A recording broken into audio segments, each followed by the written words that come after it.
ലഹരി ബോധവൽക്കരണ ദിനത്തോടനുബന്ധിച്ച് ആലിപ്പറമ്പ് ഗവൺമെന്റ് ഹയർ സെക്കൻഡറി സ്കൂളിലെ വിദ്യാർത്ഥികളും അധ്യാപകരും ചേർന്ന് നിർമ്മിച്ച ഗർത്തം എന്ന ഷോർട്ട് ഫിലിം പ്രദർശനം നടന്നു. സമഗ്ര ശിക്ഷ കേരള ജില്ലാ പ്രോഗ്രാം ഓഫീസർ മനോജ് പ്രദർശനം ഉദ്ഘാടനം ചെയ്തു.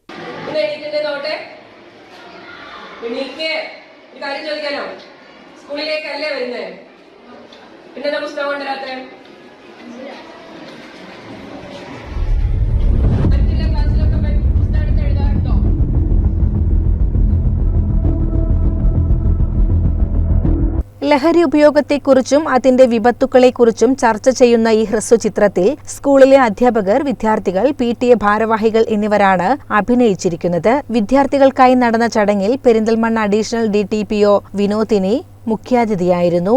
സ്കൂൾ ഹെഡ്മിസ്ട്രസ് ജിഷ സ്വാഗതം പറഞ്ഞു. PTA പ്രസിഡന്റ് അബ്ദുൾ റസാഖ് അധ്യക്ഷനായ ചടങ്ങിൽ കൃഷ്ണദാസ്, മനോജ് കുമാർ എന്നിവർ സംസാരിച്ചു.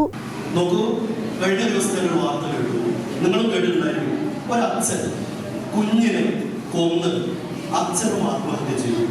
എനിക്ക് പെട്ടെന്ന് ഓർമ്മ വന്നത് സുഗതകുമാരി ടീച്ചറുടെ കൊല്ലേണ്ടത് എങ്ങനെ എന്നുള്ള കവിതയാണ്. ചൊല്ലുന്നില്ല, നിങ്ങൾ പലരും കേട്ടവരൊക്കെ. ഭിന്നശേഷിയായുള്ള ഒരു കുഞ്ഞ് ജനിച്ചതിന്റെ പേരിൽ ആ കുഞ്ഞിനെ ജീവിക്കാൻ കഴിയില്ല എന്നൊരു സന്ദർഭത്തിൽ അമ്മ എങ്ങനെയാണ് കൊല്ലേണ്ടത്, കോടാക്ടൊക്കെ ആയിട്ട് ധാരാളമായി വന്നിട്ടുള്ളത്. പക്ഷെ നിങ്ങൾ യുവജനോത്സവം, കലോത്സവത്തിന്റെ വേദികളൊക്കെ കണ്ടിട്ടുണ്ടായിരിക്കാം.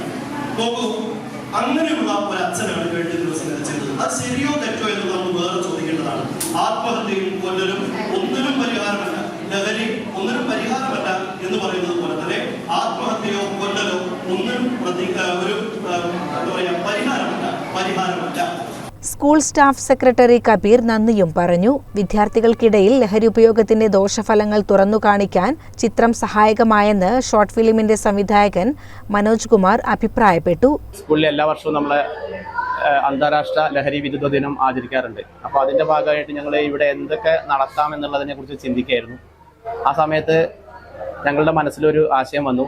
അപ്പോൾ ഞങ്ങൾ നമ്മളെ സ്റ്റാഫുകളോടും നമ്മളെ HMനോടൊക്കെ സംസാരിച്ചപ്പോൾ നമുക്കൊരു ചെറിയ ഷോർട്ട് ഫിലിമോ അല്ലെങ്കിൽ ഒരു തെരുവ് നാടകം പോലെ നമ്മൾ കുട്ടികളെ കൊണ്ട് നമ്മൾ പുറത്തേക്കൊക്കെ പോവുക, അങ്ങനെയാണ് ഉദ്ദേശിക്കുന്നത്. അപ്പോൾ തെരുവ് നാടകം ചെയ്യുക എന്നുള്ള രീതിയിൽ ഞങ്ങൾ ആദ്യം പ്ലാൻ ചെയ്തു. പക്ഷെ അത് സ്ക്രിപ്റ്റ് എഴുതി വന്ന് നോക്കുമ്പോൾ ഒരുപാട് രംഗങ്ങൾ അതിലുണ്ട്. ബസ് സ്റ്റോപ്പ് ഉണ്ട്, ബസ്സിൽ കുട്ടികൾ കയറുന്നതുണ്ട്, കുറച്ച് തെരുവുകളൊക്കെ കാണിക്കണം. അപ്പോൾ നമുക്കതിൽ കുറച്ച് പ്രയാസമാണ്. അപ്പോൾ അത് നേരെ ഒരു ഷോർട്ട് ഫിലിം എന്നുള്ള രീതിയിൽ ഞങ്ങൾക്ക് ചെയ്താലോ എന്നുള്ള ആലോചനയായി. അപ്പോൾ അതിന് പരിപൂർണ്ണ സപ്പോർട്ട് നമ്മളെ സ്റ്റാഫ് സെക്രട്ടറി മുതൽ പിടിച്ച് ഇവിടുത്തെ എല്ലാ അധ്യാപകരുടെയും പരിപൂർണ്ണ സപ്പോർട്ട് ഉണ്ടായിരുന്നു. അപ്പോൾ നമ്മൾ ക്ലാസ് പ്രവർത്തനം ഒട്ടും മുടക്കാതെ ഓരോ ക്ലാസ്സിലെയും കുട്ടികളെയും അതുപോലെ തന്നെ നമ്മളെ MPTA ഉൾപ്പെട്ട ആളുകളെ മുതൽ പിടിച്ച് PTA അംഗങ്ങളെയും എല്ലാവരും ഉൾപ്പെടുത്തിക്കൊണ്ട്, അതുപോലെ നമ്മളെ അധ്യാപകരെയും എല്ലാവരെയും ഉൾപ്പെടുത്തിക്കൊണ്ട് നമ്മൾ കുട്ടികളെ വെച്ചിട്ട് ഒരു ഷോർട്ട് ഫിലിം നിർമ്മിക്കേണ്ടായത്. അപ്പോൾ അതെന്തായാലും നമ്മൾ പ്രതീക്ഷിച്ചേക്കാളും വിജയിച്ചു എന്നുള്ളതാണ് മനസ്സുകൊണ്ട് ഇപ്പോൾ എനിക്ക് തോന്നുന്നത്. എന്തായാലും വളരെ സന്തോഷമുണ്ട് ഇങ്ങനെ ഒരു നമ്മളെ സ്കൂളിന് വേണ്ടിയിട്ട് ഇങ്ങനെ ഒരു ഷോർട്ട് ഫിലിം നിർമ്മിക്കാൻ കഴിയുക എന്നത്. CCN പെരിന്തൽമണ്ണ.